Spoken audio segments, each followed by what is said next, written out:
12वीं फेल एक ऐसे व्यक्ति की कहानी है जो सभी बाधाओं के बावजूद उठता है। साल है 1997। मनोज कुमार शर्मा, विक्रांत मैसी अपने परिवार के साथ चंबल में रहते हैं।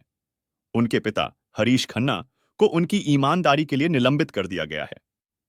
इस बीच मनोज अपनी 12वीं की परीक्षा आत्मविश्वास से देता है, हालांकि उसने ठीक से तैयारी नहीं की है।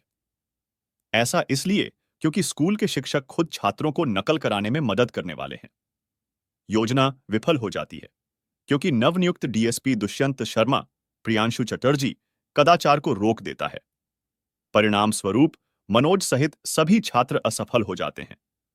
जब दुष्यंत ने मनोज के भाई को भ्रष्ट पुलिस वालों से बचाया, तो उसे एहसास हुआ कि एक ईमानदार अधिकारी के हाथों में सत्ता कैसे सकारात्मक बदलाव ला सकती है। मनोज ने दुष्यंत जैसा बनने की इच्छा व्यक्त की।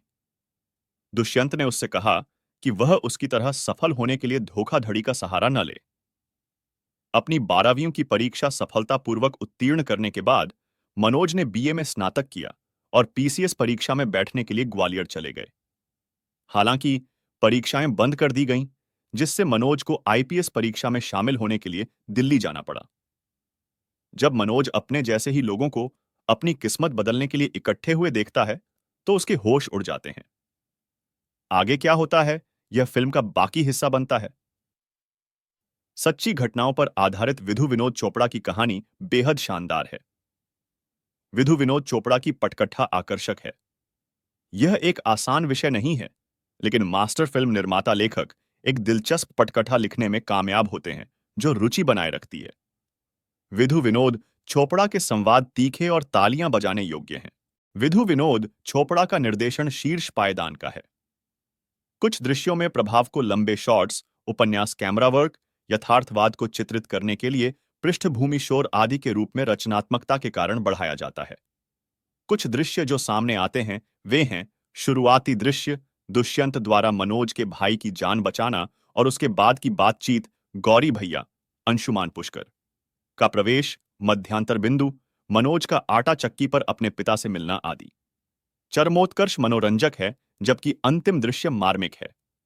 दूसरी ओर कुछ घटनाक्रम ठोस प्रतीत होते हैं। प्रेमी के परिवार का ट्रैक रोमांचक नहीं है।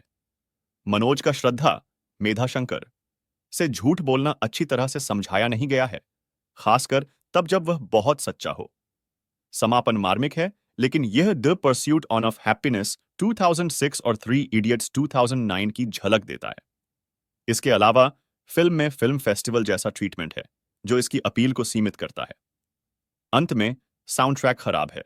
विक्रांत मैसी अपने किरदार में पूरी तरह घुस जाते हैं।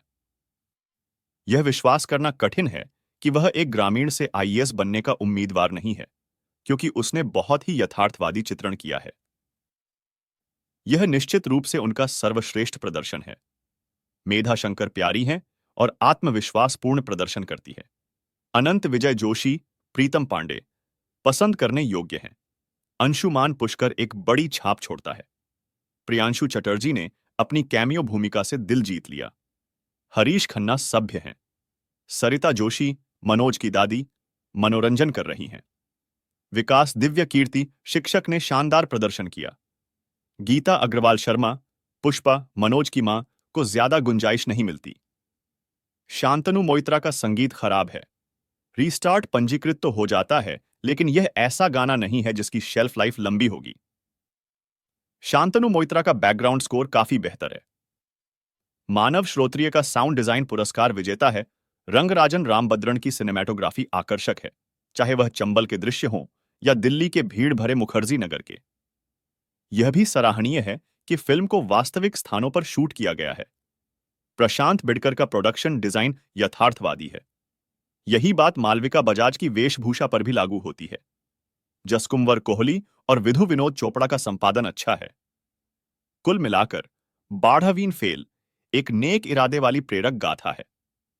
बॉक्स ऑफिस पर यह कठिन होगा, क्योंकि फिल्म के बारे में जागरूकता लगभग शून्य है।